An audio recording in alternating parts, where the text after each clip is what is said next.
fuck that. I'll come up with something later. I'll just post it straight. You All should right. keep this. This part's perfect. Yeah, no, people like the raw Part, yeah. All right, so I basically want to hear about why you chose physical therapy, what inspired you, what kind of shaped and molded your practice to be what it is today. A little bit about FRC, jiu-jitsu, whatever you think has kind of gotten you to the practitioner that you are today. Yeah. I think like I've been asked this a couple of times before, and every time I tell it, I'm like, yo, other people must have so much more interesting stories. So for me, it's always been kind of like it's been a fairly straight path. Like even as a kid, like I would tell everyone I did martial arts growing up. So because of that, I had a bit of an interest in kind of like human movement, stuff like that. And even in some of those like sports documentaries and stuff, I think what I would always be most like interested in was when they went deep on like how someone was training. I would always be like, oh, like how are they doing this? How is this benefiting their sport performance, stuff like that. So in high school, I took exercise science, and my teacher at the time he did kinesiology at the university I went to. So he took us there on a field trip, and I was like, oh shit, okay, I'm going to do this. And I thought physio was the only next step from there. Back then, though, I had no idea what physio was. I thought it was like I thought I was going to be a manual therapy guru. Like coming out of physio school, I was I want to get into that as well. I was engrossed in manual therapy during physio school. There's pictures of me like going around the class and just doing like a trap release on every single person in class. That's all I cared about. I had no idea what exercise was. I'd like never like done exercise or trained anyone before I graduated physio school. And then I graduated and promptly lost my license. We were just talking about boards. So wow. Our version is it's stupid, man. Our practical version is like 16 stations, and it's kind of like you just go through a mental checklist in your head, and the person watching you kind of like checks boxes. We don't have a practical. Yeah, we have a practical. We did have a practical before the pandemic. I think the practical now is like some bullshit interview. But yeah, so I failed that, and my year was the final year where you couldn't continue as a resident even after failing the practical. So I had to go back and work as like as an assistant or a tech or whatever, like doing ultrasound and shit on people. And that's when I was like, oh, this exercise stuff, there might be something there, because all this ultrasound shit, all this manual therapy shit is not doing anything to any of these people. It's the exercise that seems to actually make some of the change. And that's kind of when I deep dove. And that's when someone introduced me to FRC. They were like, yo, you do jiu-jitsu. Look at this guy doing like a mobilization that looks like a Kimura. And I was like, oh, that's kind of cool. And I deep dove down that. And after I got my license, the pandemic kind of started a couple years later. And that's when I had the time to like really deep dive into exercise, into FRC, like that, to truly understand what I'm doing, I guess. Yeah. Okay, cool. Let's dive right into the manual therapy conversation, because here, listen, my current program is very manual therapy based. And I kind of, when I started PT school, because I was already a little bit in this world, like our little Instagram niche, I was relatively, I wouldn't say anti, but definitely questioning the validity of the methods. But, I've never enjoyed manual on myself. Oh, interesting. Okay. Yeah. I've countless times felt worse afterwards. And, at various points in my body's career, it's been kind of beaten down and has a bunch of issues. And it kind of feels like my body likes reaching its own homeostasis and then very slowly titrating different methods on top of that. But I've never really enjoyed anything that was too like high magnitude right off the bat. It, like I said, it likes being like titrated. But, I have one of my professors is definitely what you would consider to be a guru, like 40 plus years of experience, magical hands. And, in my head, it's like, there's something there. I just don't really know if it's for me. But yeah, I just want to hear like your thoughts on that, because I know I've seen you talk, like you're not anti-manual therapy. It's just not your preferred like tool set. I just want to hear your thoughts on that. I think for me, my general opinion on it has kind of, it's gone back and forth, like how that pendulum swings. It's kind of gone back and forth. So back in school, I was very into it. I was like, this is what I want to do. This is what I'm interested in. This is what I think is gonna quote unquote fix people. I wouldn't go as far as to say I never like enjoyed or saw the effect of manual therapy on myself. It always felt good. I think it's always like fairly nice and relaxing. I never felt like the miraculous after effects of, say, like an adjustment or a manipulation or anything like that. But like some gentle mobilizations or soft tissue stuff. But it's hard to say that doesn't feel good. There was also a time where I was anti-manual therapy. I think, again, like with that pendulum swing, it always kind of shifts to like the other extreme. So as I was swinging towards that like heavy exercise side, this was kind of when social media was very big on like, oh, manual therapy doesn't work, stuff like that as well. So I think I was probably just influenced. There's a recurrence of that right now. Yeah, it just keeps swinging back and forth. And I think I've settled on a middle ground where I think, like you're saying, there's definitely a skill to it, and there's definitely like effectiveness from it in even in just the sense of symptom relief or symptom modification. And I think that's super important. It's something that I actually sometimes feel a bit self-conscious about with clients. Like if someone comes in and they, for some reason, usually see someone else who I know is everyone's a better manual therapist than me at this point, right? So if they see, physio, and they're for some reason seeing me and they're like, oh, they do all this stuff and it feels good. I'm like, I can try, but I definitely can't give you the same result, even though, I don't know, maybe, who knows? Right. But yeah, I think there's definitely skill to it. I think there's definitely effectiveness from it. I'm just personally, even at this point, I'm not interested enough to want to invest the amount of time, like selfishly, it would take to get good at it, when there's, in my opinion, so many other things kind of within my current practice style that I still want to get better at, or still want to learn about. For sure. Yeah. Yeah. The first thing that I think about that, and I was currently on one end of the pendulum probably like 3-4 months ago. And that's why, it's good to still be in school and to be able to be humbled by some of my professors. One of which was, he was giving us a lecture on treatment for oncology. And he went over his experience of diving into craniosacral back in the day. And then he swung away from that and he was like, what the hell? The sutures don't move. If they move, you die. And then he started working with cancer patients and he got some incredible results with them. And he was like, you know what, even though I kind of still don't really think it's doing what it claims to be doing, everything has a purpose. So, but your preferred tool belt is what you're going to be the best at. Yeah. Quick question. Do you have the audio thing on the side? No, I do not. What audio thing? No. What side? Okay. Well, no, when you look at yourself in the mirror, are you near the bottom left corner? Or are you in the middle? I'm at top right. Wait. Like your face. Oh, my face? Like now I'm in the middle. Now you're in the middle. Yeah. Yeah, okay, cool. All right. Back to the craniosacral. Okay, yeah. I very much relate. I have, you have much more runway when it comes to practicing. I assume, unless I have some like life-changing experience and I decide to want to use my hands more, I've found a ton of fulfillment in two things. One, giving patients and clients the tools to be able to do what we do at home. So that independence factor, the education piece to our profession is like 50% of the puzzle. And it just becomes a little bit convoluted where a patient is somewhat reliant on manual techniques to even feel comfortable enough to then want to do their therapeutic exercise or neuro-rehab or whatever it is that they're going to do. So that is a little bit iffy to me as something that I want to choose to make them either more or less reliant on me. And then two, the language piece is what's been fascinating me recently. Like the amount of treatment that can be done over a video call is absolutely crazy. And then currently, as I work on a couple of courses, like I did that forearm course, my language had to be super specific to unmurky the waters, basically. And I got a lot of feedback on some of the clips being like very well said, other ones feeling a little convoluted because of that. But back to just what you want in your practice, I love that there's this language component. And there's something like really cool and mystical about just like, I can put my hands on you and make you feel better. And I think that totally builds like rapport with the patient as well. But again, not with as many patients, but even in my class, like if somebody's like, can I get a posterior hip mob?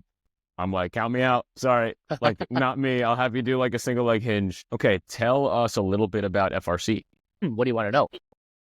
I want to know a little bit of its foundation, and then I want to know how much you actually implement it versus how much you've taken it into your own kind of Josh FRC morphed situation. Yeah. I think as practitioners, at least, the biggest thing that I personally took from FRC back when I first ever did it, because that was when I was starting to like tinker with using exercise as my kind of like main modality, if you can even call it that, would be their almost emphasis on there not being like one right exercise or like a list of named exercises that's like you just kind of pick and choose and kind of like give a person a specific named exercise for whatever issue that they might have, but more that exercise, we're just seeing it as an input to drive a certain output or a certain adaptation, right? And having that almost like fluid approach to exercise prescription, that fluid approach to exercise selection was personally very helpful. I think as a system, I think what they try to push it as is a joint optimization system, and kind of everything that they do kind of builds around the idea of joint workspace, or the idea of controlling how much of that joint you have access to, and I guess how much of that joint you can work throughout.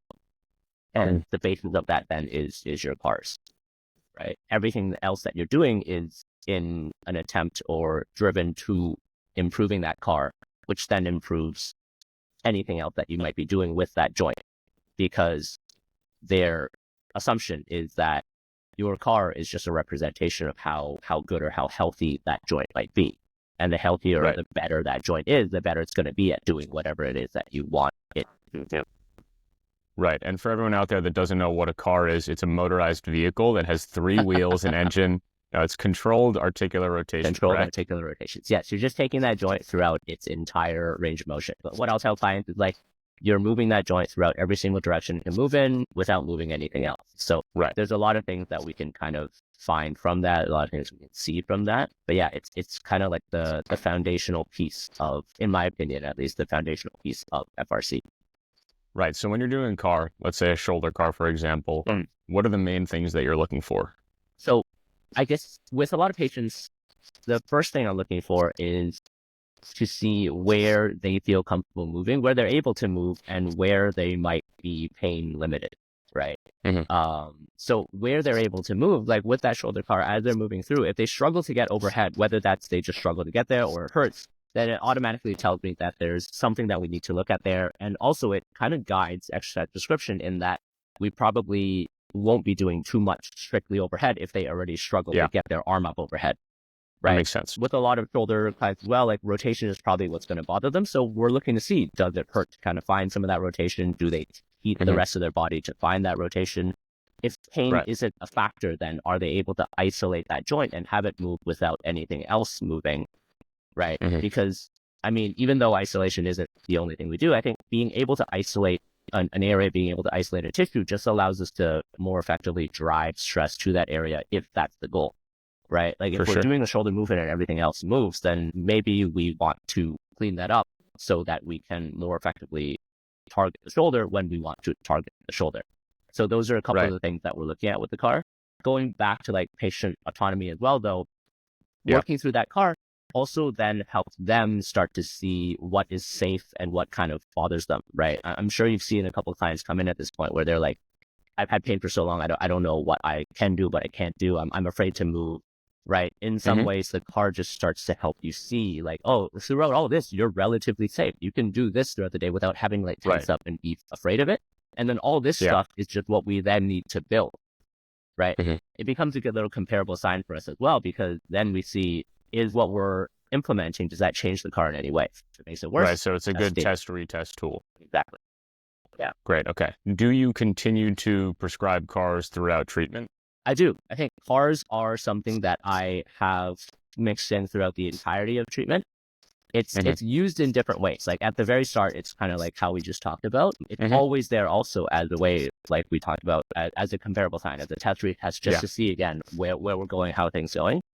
It serves as, even though like some of the people at like FRC headquarters might not like when people say this, I do think it serves as a good warm, we'll call it, or just a primer for whatever it is that you're doing, right? If you move through that joint in every single direction it can move in, you're driving fluid throughout that joint. You're just warming shit up to do whatever it is that you need to do. For sure. Right? It's a good way to kind of maintain that range of motion. we can then in the later stages just change certain parameters throughout that car. We can start to add load to it. We can start to change to a different position just to drive stress to different areas. We can kind of like isolate it even further. So that's how I might progress through. But for the most part, it stays throughout the entire life cycle. Cool. Talk to us a little bit about PALs and RAS. So I think when people ask me about FRC, I think what I'll tell most people is the two biggest tools, at least in a clinician's toolbox, are probably going to be CARs and PALs and RAS, right? Everything else is kind of like bonus. Everything else is stuff that we might do if we're just trying to like further build. But essentially what PALs and RAILs are is a tool to help us build range of motion or strength at that end range. So with the PALs and RAILs, what you're doing is you're placing a joint into its end range. PALs just stands for progressive angle isometric loading. The progressive angle is the lengthening side of the joint. That's what they'll call it. And the regressive angle, your RAILs, is the shortened side of that joint, right? So you're just working isometrics, usually at a very high intensity at that end range. The common question that most people then ask is like, how is that different from kind of like hold, relax, contract, relax, stuff like that, right? And what I'll tell most people is it's mainly in the intensity and the intention from that exercise, right? With a lot of like the contract, relax, hold, relax, I think what you're mainly trying to do, or at least how I see it, is you're just trying to almost like cheat the nervous system to open up some range of motion temporarily. Intensity of that isometric contraction is usually quite low, right? You're not even really thinking about intensity.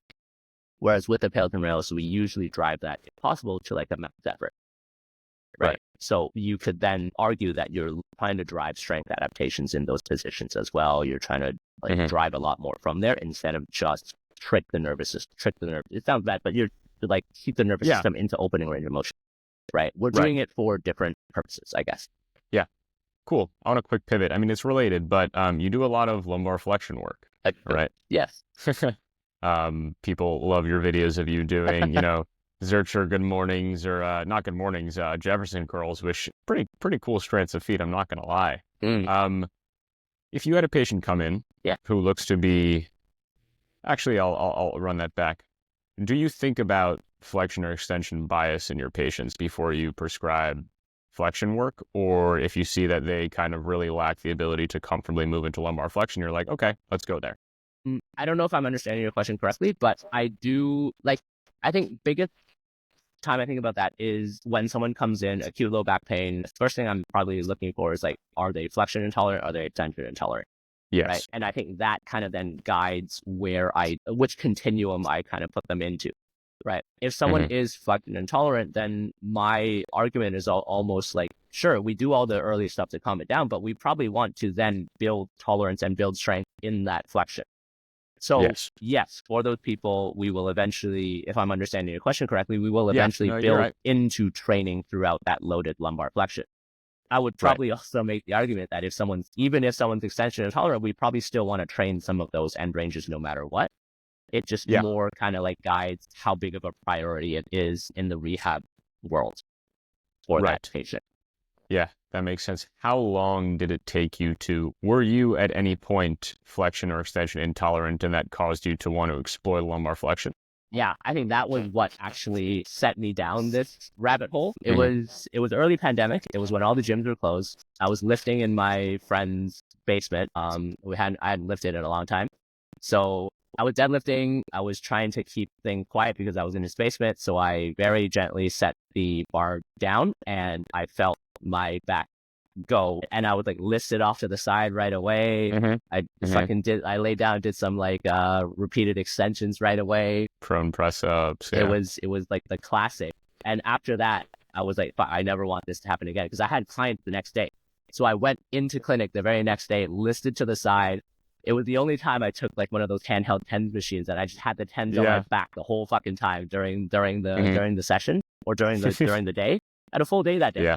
It was like 7:30 to 4:30. I had patients. It was crazy. So after that, I was like, fuck, I never want this to happen again. I was already doing some FRC stuff. So I was like, you can probably do this in flexion as well. And that's kind of where I started to play with that. That was 2020.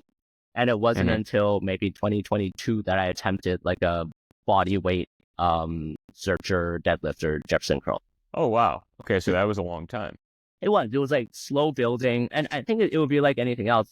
I think we tend to progress people slower with lumbar stuff just because of the almost like psychological hesitation and psychological, almost like stress around symptoms or DOMs around the low back. So we'll kind of like push people a little bit slower just so that they don't panic because of like DOMs or a small setback, right? Mm-hmm. Yeah. Did it feel like a smooth process, or were there any points in which you kind of aggravated your symptoms being in that flexion? There were definitely times where it wasn't like full out listed off to the side again, but there would be times where after a training session, I would start to feel like mild, disky stuff, right? Or I think during that time, maybe it was 2021, but I was doing a lot of like online mentorships and stuff as well. So I would just be sitting on the floor like I am now for like 2 hours almost, just listening to some guy talk. So after that, I would get up and be like, oh shit, I'm starting to feel something here and there as well. So there's never been a full on setback, luckily, but there have been times where stuff just felt. Right. And at this point, you can live in flexion. Yes. I mean, a lot of what requires it as well. Exactly. A lot of what I do, especially how I like if I can't even call it my game, but what I try and do on the mats is very much like flexion. Also, I'm just like really trying to get under someone. So I get like folded in half a lot. So it helps to be strong there. Do you ever, because we know you do a bunch of Jefferson stuff, do you ever do like neutral spine hip flexion? I do, yeah. It's just not as fun to post my deadlift because my deadlift is nothing special, right? Not that my Jefferson curl is, but at least there's a bit of like, it catches attention more than my shitty deadlift would, right? Like who the fuck cares about how much I'm deadlifting when there's so many more stronger people on the internet, right? So yes, I do all the conventional stuff, Right. Speaking of setbacks, you recently, it was your meniscus, right? MCL. MCL. Oh, yes.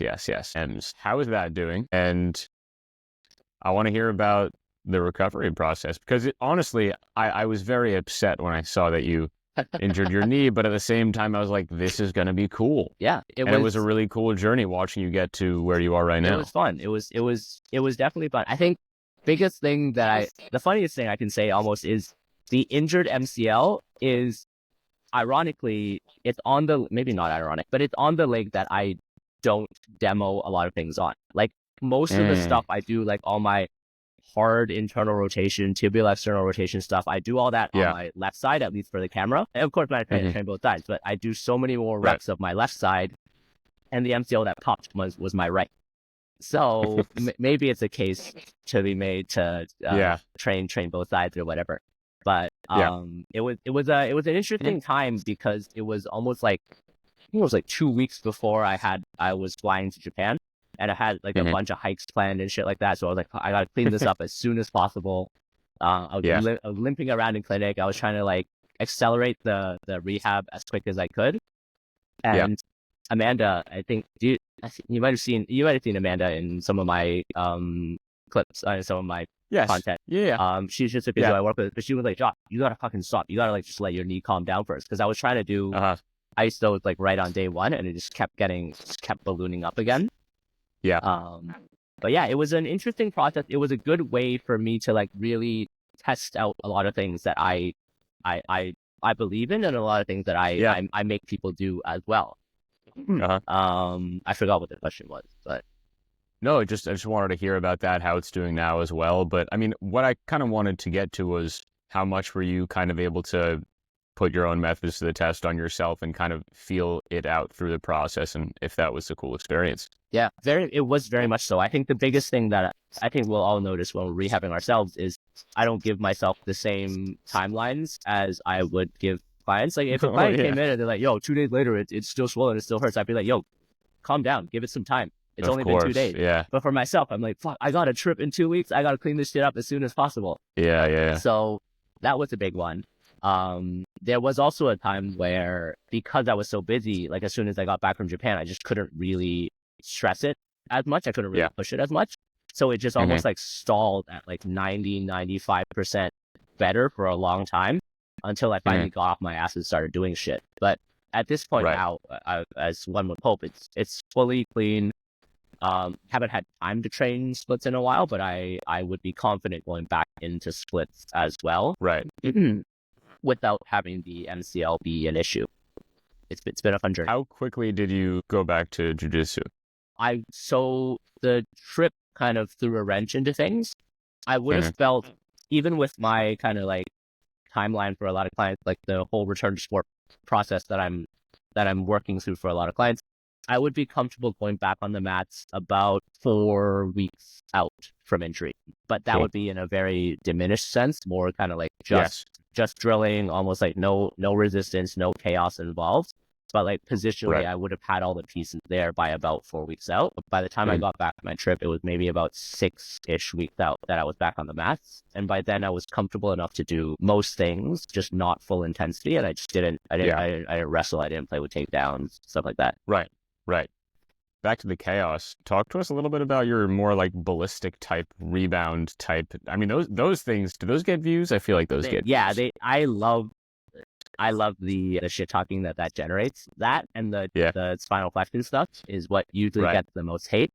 And as you know, hate on the internet generates a lot of it's the best fun conversations. We sometimes. love hate. Yeah. So I think also whenever I feel my engagement dipping, I'll just try and post some of that like ballistic stuff again, especially in that external rotation, because for the most part it usually gets something going. But I think for me, rehab wise, I personally always felt that there's kind of like we'll in rehab it's always very low level traditionally, right? We always think of it as just like low level exercise. We never really stress people to the, I guess, intensities that we might need to for sport, right? So I think a missing link there. I'm getting a call, so I'm a bit distracted. You can still hear me, right? Yep. Okay. Some of the intensities that we should be getting, we kind of miss out on. And I think with some of like the ballistic stuff, some of that like isolated stuff, we're able to like really hone in on those problem areas and really touch those problem areas. So for me, it's been a really good way. Like say, we'll use the shoulder as an example. Like this is usually a problem area for like shoulder instability. So after we've done like the basic like building strength, building range of motion, it's just for us a good way to like really isolate speed and strength there so that they can't cheat out of it with some of those bigger global tasks, right? Right. Like you might make the argument that some of those more global compound exercises are probably giving us that same effect, but similar to how we'd isolate with like with strength or with like range of motion stuff, this is just a way to like really focus on that quality and then reintegrate it back into the bigger picture afterwards. Right. Can you talk a little bit about the reintegration process? Like back to internet hate, the whole, isolation versus integration conversation is one that's always fascinated me, but also really pissed me off because it kind of makes no sense to try to address, a global system globally all the time. It's a recipe for missing a lot of things. So what's your process? I mean, it's probably relatively similar to, you just do things in isolation and then you integrate them. Yeah. But what are your like stepwise, what's your process there? Yeah, I think this happens on the internet a lot because people just see snippets. Like no matter what, people are always just see, even no matter how like detailed you try and get, people always just see snippets of what you're doing. So I think with any system, I think people are always going to see some of those flaws. We can't even call them flaws. People are going to see things that aren't emphasized as much in a system, and they just assume that that's all we're doing. Right. I think I see this like isolation integration. It's almost just us kind of like zooming in on what the big issue is and when we're isolating, and then zooming back out as a way to kind of like work the whole body and kind of have everything kind of played together. Right. The way I'll often do that is if what we're trying to isolate on is the rate limiter to everything else that we're trying to build, then I'll just work that in isolation for a while until we hit whatever benchmark we want to hit. Right. And then oftentimes I just like superset two things together almost as a way to work something in isolation and then right away let them explore using that newfound quality or whatever into something a little bit bigger. Right. No, that's great. And then that just kind of continues to kind of amplify. Yeah. How much do you focus on patient sensation when it comes to that? When we're isolating, quite a bit. Yeah. When we're sorry, do you mind if I take this call? It called me twice. Go for it. Yeah, I'm just gonna Yeah, no problem. Okay. I'm not right now. You're saying there outside my door? Oh shit. Okay. Sorry about that. Okay. Thank you so much. Bye. What happened? Hopefully you got the audio of that. You should keep that. I Curated did. mobility is irresponsible. I got a fucking IKEA delivery, and I thought the guy was gonna drop it off with my concierge. Some guy somehow went all the way upstairs. Is outside my door right now. Hopefully there's no fire because I guess it's a fire hazard. Yeah, it's not bad. Yeah. Sorry. Where? No, you're good. What were we talking about? No, I think we tied up that point quite well. Just talking about I asked about patient sensation in the isolation versus integration conversation. Yeah, I think that rhymed. So we've worked together a little bit, right? And especially with isolation stuff, especially early in that isolation process, I actually very much look at or consider patient sensation because I think what we'll talk about a lot is like everyone's stretch or whatever, everyone's positioning is going to be slightly different, and patient sensation or what we're feeling during that exercise is going to tell us a lot about what tissue or what part of that tissue we're potentially touching.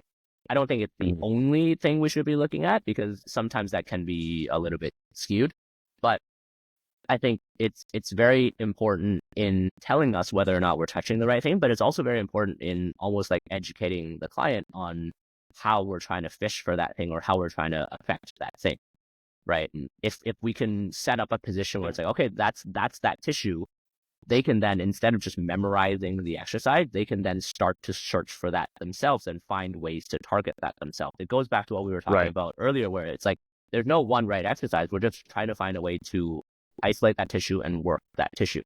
It might be how we decide to do it in clinic, or you might find a better way to do it yourself. And then that just kind of adds to my toolbox or whatever. I want to hear a little bit about how your, is that really what other people really want to hear? Fuck it, I want to hear. How much of your training do you consider to be covered by actually like practicing your jiu-jitsu? Oh, that's not where I thought this question was going to go. I thought it was going to be how much of what you do is covered in physio school. No, I mean, if we want to get, honestly, it's not even controversial anymore. I don't think there are any physios that are like, physio school is great. Exactly. Like, none of us are. I think, again, if I'm understanding your question correctly, I think what jiu-jitsu has, or even just martial arts has kind of taught me was how to handle a limb or how to handle a joint. Right. Which is why I thought manual therapy was going to be great, because it really teaches you how to like isolate that region and kind of like how to move that region. Yeah. I think interesting, I'm going on a tangent, but interesting parallels I'm starting to see in the jiu-jitsu world and in kind of like the rehab movement world is the appreciation for something like ecological dynamics. I think especially in the jiu-jitsu world, there's a huge boom in kind of like this ecological approach to training instead of just like mindless repetition or mindless. And I think it's in the physio world or the rehab world, it's kind of like we've taken a similar turn in kind of how we view movement recently. So that's been an interesting thing to see, actually. Yeah. Okay. With the time we have left, let me think of things that I think people would want to hear. Just shit on every other. No. Did you make a post a little bit ago about neck training? I did. Yeah. How did that do, engagement-wise? Honestly, I thought it would do better. It should have done better. Yeah, it didn't get as much attention as I thought. I mean, social media is hard to predict sometimes. Yeah, for sure. Engagement has dropped a little bit, but I mean, it is what it is. At least it's still fun and interesting for me. But the neck post, I thought it would hit a lot harder. It did not. Yeah. Yeah. Because initially you kind of, did you tease it first? I did, and that got a lot of attention, which was interesting. That got so much attention. Yeah. Okay, quick flip. Yeah. Have you considered, I'm like bored of trying to think of things for other people. I just want to talk. And maybe this will be better. What was I going to say? Oh yeah, have you considered, well, I guess this goes back to how much of your practice you actually like consider to be FRC or kind of like Josh's. Yeah, because we actually never went into that, actually. I don't think. No, we didn't. How much are you aligned with, headquarters? Yeah. FRC headquarters. Yeah, I feel like I've gathered that FRC isn't the most like I mean, I'm just gonna say like functional patterns-y. Like they're not like this is all super proprietary. If you use us, you have to say exactly who it came from. Like, Yeah. doesn't really I seem think like that. I think the community as a whole is nowhere near as toxic as some other ones might be. I've seen some of the interesting battles you've had. Those are always fun. Yeah, I'm But tired, honestly. I'm tired of that shit, man. bro, what I didn't go into this, but when I tore my MCL, like, because I was posting stuff, some FP guy, I think this was like Easter or something. It was Easter weekend. I was at the grocery store. I just wanted to fucking get my groceries. And some guy keeps blowing up my DMs. He's like, "Yo, if FRC works, why did you tear your MCL?" And he was like, "Yo, you should be doing functional patterns. Your whole training is ineffective." And I just kept trying to disengage. I was like, "Bro, I don't want to talk about this right now, but I can't just disengage because now you have receipts. So I have to, at least engage in some way." But yeah, that was fucking wild, dude. I just wanted to get my groceries. This guy have. Dude, I love that. Then why did you get injured? Yeah. Okay. It's insane. But going back to like the whole FRC thing, I think like a lot of what I do is definitely inspired by FRC, and a lot of what I do is kind of like not even inspired. It's kind of like based off of what I've learned through FRC. I think there was a time, and I think this way for any system and with any practitioner, but there was a time where I was much more, I would say, like traditional FRC and kind of how I treat and my thinking. But I think even with martial arts, I think you kind of go through that process where like at the very start, you kind of like really deep dive, you learn the system as a system to truly know the ins and outs of that system and also truly see like how that works, who that works for, kind of like what whoever made that system's thought process is. And then after that, I also think that you're never going to be able to apply that system as that set system as well as whoever the creator is, because you are naturally going to see different people. You naturally have slightly different biases. You naturally kind of see the world slightly differently. So I don't think you're ever going to be able to apply it to a T as well as they do, but you can kind of take that and build it into your own in some way where it kind of fits with the way you see the world and the clients you see and the way you're doing things, which is, in my opinion, how I'm trying to apply a lot of those FRC concepts now. And where has your practice deviated from their like textbook practice?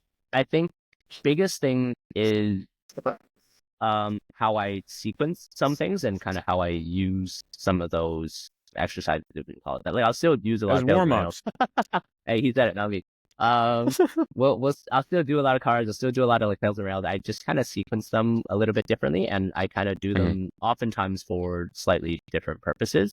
I think also if range of motion is there, then sometimes I just kind of focus on other things. Like I'll really follow that system to a T if the focus is purely on improving range of motion, because I think it's actually super effective in doing that. Or I'll follow that almost to a T if like it's something that's very, very tissue specific. But otherwise, I'll just kind of blend things in here and there. I'll kind of pull from other systems as well. Okay, interesting segue from that. What if it's not tissue specific? If it's not tissue specific, then I think, give me an example. Okay, I'm thinking like FAI. Okay. So even though that's not tissue specific, I think we can still very much hone in on a zone of movement that someone might struggle with. And I think in that case, something that's quite isolation based like FRC, I would still kind of heavily use, right? Because if we kind of just zoom out or zoom in, whatever, and kind of see like what someone might be struggling with FAI, it's likely going to be a certain range of motion, probably like that flexion or some type of rotation. Yeah. Right. If we can then hone in on that, open that, and then reintegrate that into the rest of movement safely, I think that works there. Yeah. Do you consider nerve to be tissue in that sense probably, of the word? Maybe. I think I would still look at where that nerve issue might be stemming from and focus on that in a tissue specific way. But the rest of that nerve stuff, I would probably tackle a lot more globally. Right. Go into that a little bit because that's interesting to me. I haven't. What was the last one I might have seen? I think. Should we go to a specific example? Yeah, I think so. Let's say it's a bit more central, right? In that case, my neck stuff or my back stuff, that might be where we start working on that like flexion bias, just to kind of like build capacity where a lot of that stuff is stemming from. And then if we clearly see deficits side to side, that's where instead of just like say like it's a lower limb, right? And it's kind of stemming from the back. Sure, we'll do our stuff to kind of work around the back, but if it's gone to the point where we see a huge deficit one side versus the other, that's where just like my big general movements, my split squat, my squat, my single leg RDLs, my deadlifts, stuff like that is probably a bit more where I'm turning to instead of focusing on how someone card looks, right? Because I'd rather you just kind of like build capacity, build strength throughout movement instead of like, oh, can you rotate your hip internally and externally? Right. Yeah. Right. Okay, so that's fascinating to me. Where I would initially think, and maybe just from physio school, if I have kind of like that more local nerve symptom or like area that can be aggravated, I'd kind of like think about zoning into that area and try to see if I can like fix that. Other things kind of open up, right? Yeah. But you kind of zoom out when you see something like that. I think maybe it's just with that is that because I would still say I'm zooming in on some of those things alongside some of the more global stuff, right? So again, if we hone in on like where that issue is stemming from, we still have inputs that look to touch that, right? Again, eventually, if it's kind of like driven from the low back, we probably want to hit some stuff, kind of open up and like really address that area as a whole. As that's improving, I want to just already start to build overall level of conditioning, right? Yeah. So that some of those pieces are there. Yeah. Right. This a little bit of a shot at mobilization, whatever. Do you don't pretend to know what segment is probably impinging something? No. Not. Yeah. No. Okay. Yeah. No. I don't. I like it. Bro, even in physio school, I did not. Like, I have no idea what. Yeah, I'm sure. Like we could kind of like eyeball maybe this is L4-5, but does it at the end of the day? Maybe someone might disagree with me, but does it really matter if it's L4-5 if we know that there's a clear issue there, we know where that issue is, and we need to like open up at that area?